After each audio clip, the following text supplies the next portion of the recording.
Hey, this is Horner, and we're going to look at what you absolutely have to know about fluids. And the first thing we're talking about is gases and fluid and liquids don't really seem like they're very much alike. Um, Gases, the molecules are really not connected to each other. Here, they're very close together and they have weak bonding.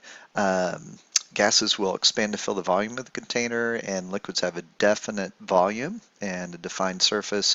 And in terms of compressibility, due to the empty space between these molecules, they're very easily changed or compressed, and liquids really are not. But even though they have all these differences, gases and liquids have a lot in common. So both of them flow. Since they flow, neither gases nor liquids really have a definite shape, and both gases and liquids can have a pressure on the containers that confine them or hold them inside. So due to their similarities, we've lumped them into a group called fluids, and a fluid is really any material substance that flows. So when we look at fluids, we're going to talk about two different things. We're going to talk about fluid statics, where fluids are stationary, and then we're going to talk about fluid dynamics, where they're actually moving. So since gases have an ability to expand and contract, they do have some unique properties that liquids don't. And we'll look at those when we talk about just gases. So before we start into fluids, just a few things we need to know. One of them is the volume is the amount of space that fluid takes up. In physics, we measure that volume in cubic meters. We don't do it in liters. We don't do it in centimeters cubed. It has to be in meters cubed for the problems that we do. And you also need to be really careful because you'll notice that while 1 meter is equal to 1,000 centimeters, 1 cubic meter is not equal to 100 cubic centimeters. So we'd have to really truly convert it. So 1 cubic meter is actually 1,000,000 cubic centimeters. And it's because when you do your conversion, if you have centimeters on top, meters on the bottom, you have to cube everything. So that means that you'd have 100 cubed, centimeters cubed over 1 cubed, meter cubed, and that's where that million comes from. So just be very careful when you do those things. Mass density. Speaking of density, we can have our equation for density, which is rho. So this is rho, R-H-O. That stands for density. And density is just mass per unit volume. So here we're going to have a kilogram per meter cubed. Some densities of different things are listed here. You'll see that water is about 1,000 kilograms per cubic meter, or 1 gram per mil. And seawater is a little bit bigger, blood is bigger than that, glycerin, mercury is very dense. And then we have things that are have a very small density. Air is only about 1.29 kilograms per cubic meter. Carbon dioxide is just a little bit bigger than that, but helium is extremely low in terms of density. So that's why when you fill a balloon with helium, it floats up very quickly when it's in air. So we're looking at all these densities. We're thinking about standard temperature and pressure. So if you've been in chemistry, you've done this before. So you talk about STP, 0 degrees Celsius and 1 atmosphere. And the other thing to remember about density is density doesn't change depending on the material, how much of a material you have. So a small glass of water and a swimming pool of water both have the same density. Pressure is our next thing we need to review, and remember, pressure is not a force. When I dove to the bottom of the pool, the pressure hurt my ears. The air pressure blows up the balloon. Technically, the water exerts a force on your eardrums, and that's what hurts your ears, so be really careful. So what exactly is pressure? Pressure is really just the force per unit area. It's measured in a Pascal, or PA for short, and a Pascal is really just a Newton per square meter. It is a scalar. It does not have a direction. It is everywhere in a fluid, and at any one point in the fluid, the pressure is the same in all directions. So if you take a pressure gauge and you submerge it in a fluid, the gauge measures the exact same pressure no matter which direction you point it. So question one, this is one that you need to fill in. It says, is it possible to produce a large force from a small pressure? And absolutely is. What you can do is we know that the force then, if I want a really large force, in fact, let's put it over to the side where it's a little bit easier to see. I could produce a large force from a very small pressure, but I have to have a really large area in order to do that. So that's kind of how you need to look at it. Remember, pressure is force over area, so force is just equal to pressure times area. So if they're all this, you could kind of do it this way, and then to show the relationship, we could get a bigger force if we just take that pressure, make it small, and then make the area really big. So we want to know, what is it exactly that causes pressure in a fluid? Pressure in a fluid, there's a couple of major causes of pressure. The first one is due to the thermal motion of the molecules. So we have lots of molecules inside of these fluids, and they're always moving around a lot. And so each of those molecules is moving in a random fashion because it's got a little bit of energy due to heat. So the hotter the fluid, the faster those vibrations are, and the vibrating molecules will collide with about anything that they can find. There's a lot of random collisions, and all the sideward forces that are hitting the side of the containers, those forces exerted by the collisions on the walls will cancel out. However, there's a perpendicular component to each one. So down at the bottom it says this means that the forces caused by the fluid pressure will always be perpendicular to the surface the fluid is in contact with. So that's pushing on the outside of this box, pushing the box or outside as it moves. Next one, pressure due to gravity. The diagram shows we've got a stationary liquid and a gas, so we can think about points A and B, and we know that point B is deeper than point A is, so B has more force and must be greater than it is at point A. So the pressure at point B is greater than it is at point A. The thermal effect and the gravitational effect actually will combine to give us our overall pressure in a fluid. So you want to read a little bit about gases and liquids here, but liquids do have much larger density than gases, so the gravitational effect is much bigger. If you swim to the 10-foot, if you swim just 10 foot to the bottom of a pool, the water pressure does go up 33%. If you did that in just regular air, if you climb a ladder, 10-foot ladder, you would not experience a change like that. So water can do some pretty amazing things in a very, very small amount of depth. Static fluids. So now that we've talked about volume, density, and pressure, we can go ahead and talk a little bit about static fluids.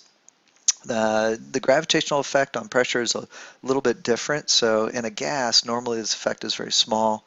One place it does show up is in the atmosphere. So if we have gravity, the pressure in the atmosphere is greatest at the surface of the planet. So as you go up in altitude, then you end up getting a little bit different pressures.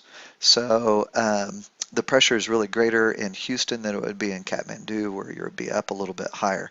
So average sea level pressure is about 101,325 Pascal.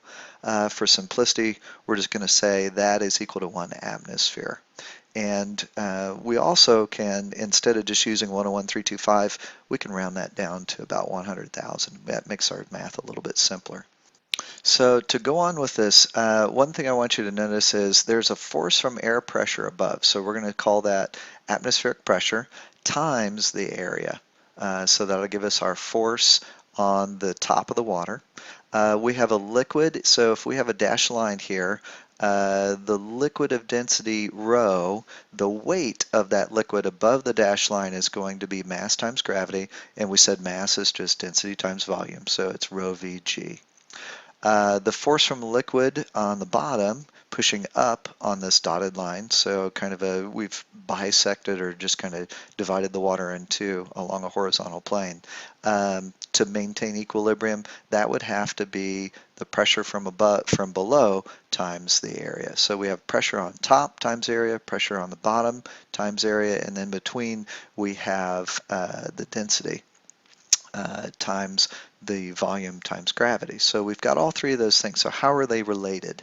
They're related using our expression that we have here. The pressure is equal to the PO plus rho GH. So the pressure in a fluid depends on that PO.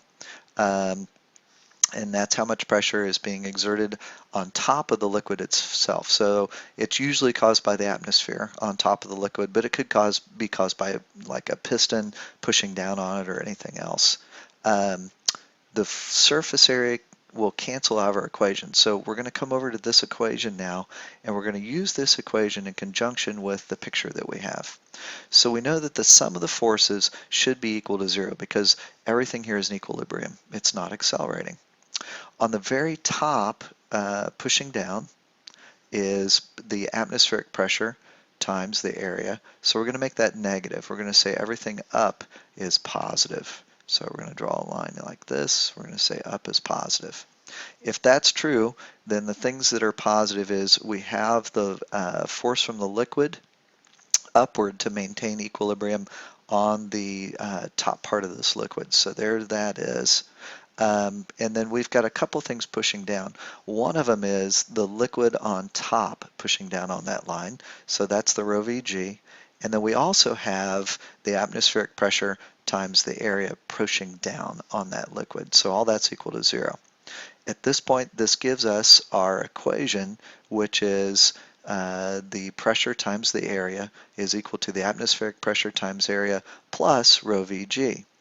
Now, we know that volume is area times height, and so if we plug in that volume right here, so instead of using volume here, we're going to use area times height, so that's what you see right here. And you'll notice that all of our areas do cross off.